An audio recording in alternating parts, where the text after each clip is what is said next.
অর্থনীতিতে এবছর যৌথভাবে নোবেল জিতলেন তিনজন মার্কিন অর্থনীতিবিদ জুয়েল মোকের, পিটার হাউইট এবং ব্রিটিশ অর্থনীতিবিদ ফিলিপ অ্যাগিউকে দেয়া হয়েছে এই পুরস্কার। সোমবার royal Swedish academy of sciences এই পুরস্কার বিজয়ীদের নাম ঘোষণা করেন।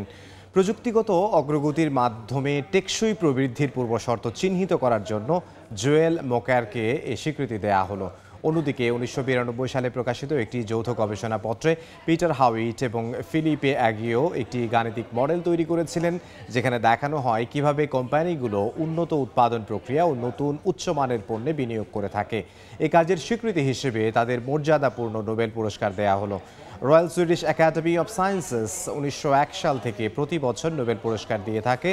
১৯৬৯ সালে এতে যুক্ত হয় অর্থনীতি। গত বছর অর্থনীতিতে নোবেল পুরস্কার পান হার্ভার্ড বিশ্ববিদ্যালয়ের অধ্যাপক ক্লডিয়া গোল্ডিন।